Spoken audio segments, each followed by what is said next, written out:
नमस्कार मित्रों, अनंत कथा सागर चैनल में मैं डॉक्टर आदित्य पाराशरी आपका फिर स्वागत करता हूं। और आज एक विचित्र किंतु गूढ़ चर्चा को लेकर आपके सामने प्रस्तुत हुआ हूं। मेरे सुनने वालों ने एक निवेदन किया था इस चर्चा के लिए, इसी वजह से मैंने उसको यहाँ पे शामिल करने की कोशिश करी है। मैं भी कितना समझ पाया हूँ कितना नहीं ये मुझे भी नहीं पता, लेकिन जो संकलन किया है वो आपके सामने प्रस्तुत है। हम लोग बातें करते हैं माया क्या है, बड़े बड़े साधु सन्यासियों की सत्संग में जाएं, अरे सब माया मोह त्याग दो, ये इसमें कुछ नहीं रखा है। अब माया है क्या? माया क्या यही है कि जो घर में साजो सामान है, पैसा, मकान, ये माया है? नहीं, ये ही माया नहीं है। इसको समझने के लिए आपको ये समझना पड़ेगा प्रकृति क्या है। प्रकृति चैतन्य स्वरूप है जो कि ऊर्जा से परिपूर्ण है और जीवन सत्ता है, जीवन को चलाने वाली है। यही नहीं, उस प्रकृति में जड़ और जीवन दोनों ही चैतन्य से ओतप्रोत हैं। हमें यदि लगता है कि पत्थर में जीवन नहीं है तो शायद ये गलत है, उसमें भी चैतन्य है। यही प्रकृति उस ईश्वर की माया भी है जिसके द्वारा सभी कुछ हमें आभासित प्रतीत होता है। वास्तव में है नहीं, लेकिन हमें आभास लगता है। प्रकृति दो तरीके से कार्य करती है। प्रकृति हमेशा ये चाहती है कि हम ऊर्ध्वगामी बने, हमारी ग्रोथ हो, हम ऊपर जाएं, हम नया सोचें।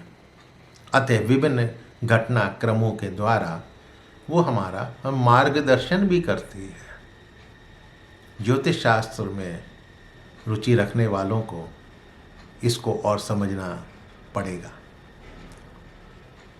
उसके बाद दूसरा, मनुष्य अपनी इच्छाओं और कामनाओं में इतना आसक्त रहता है कि वही आसक्तियां जो प्रकृति से ही उत्पन्न हुई हैं, आसक्तियां हमारी नहीं है, प्रकृति से ही उत्पन्न हुई हैं, वो माया के रूप में मनुष्य के चित्त पर आवरण डाल देती हैं, जिससे बाहर निकलने के लिए या तो जागरूक होना पड़ता है या श्रद्धावनत होकर श्रद्धा में भक्तिपूर्ण अपने अहंकार को समाप्त करते हुए समर्पण करना पड़ता है। जितने भी जीवन के रहस्य हैं सभी प्रकृति में ही छिपे हुए हैं। जितने भी महान आविष्कार हुए हैं दुनिया में, प्रकृति ने ही किसी न किसी रूप में सहयोग किया है। जैसे उदाहरण के तौर पे न्यूटन की सहायता एक सेब के गिरने ने की। प्रकृति हर मनुष्य की सहायता करती है, केवल आपकी दृष्टि होनी चाहिए उस प्रकृति को देखने और समझने की। केवल हम ही देखने में असमर्थ हो जाते हैं।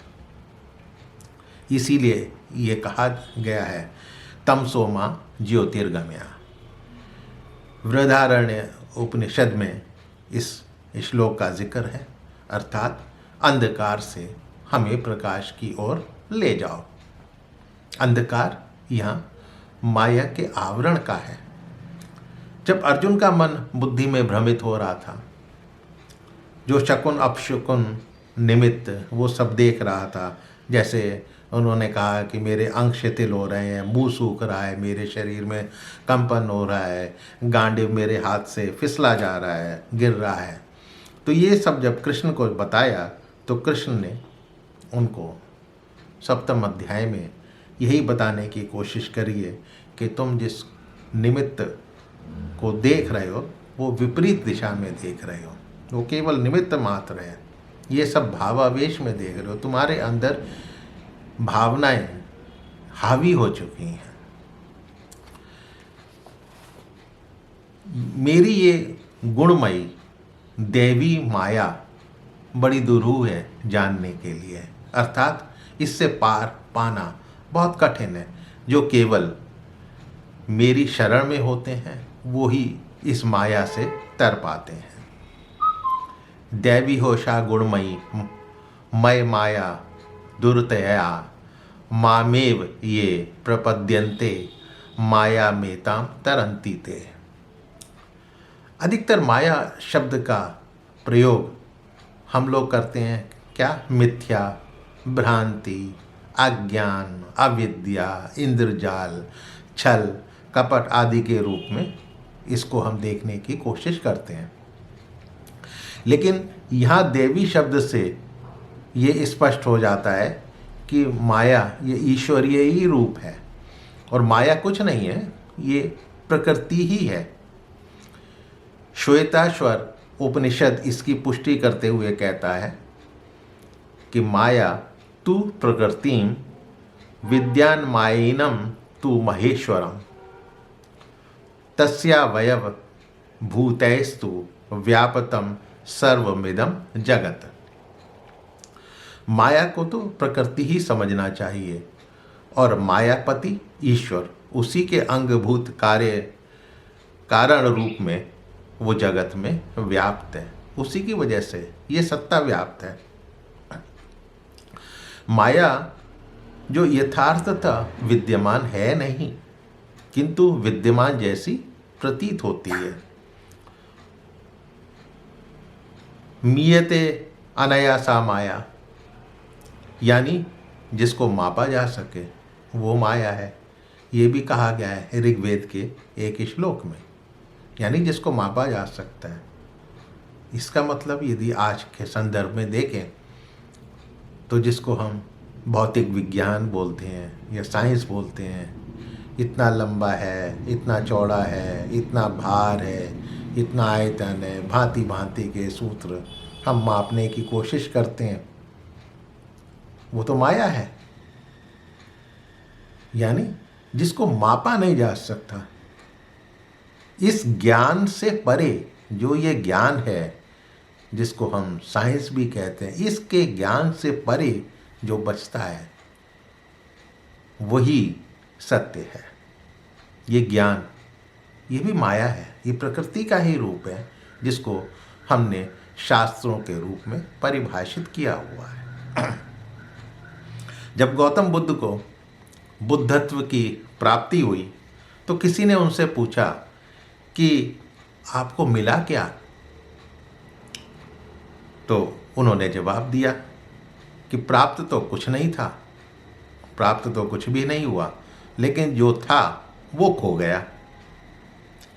अब ना समझ पाने पर बुद्ध ने यह समझाया कि ज्ञान तो पहले से ही भीतर में था, लेकिन आवरण के कारण उसको मैं देख नहीं पा रहा था।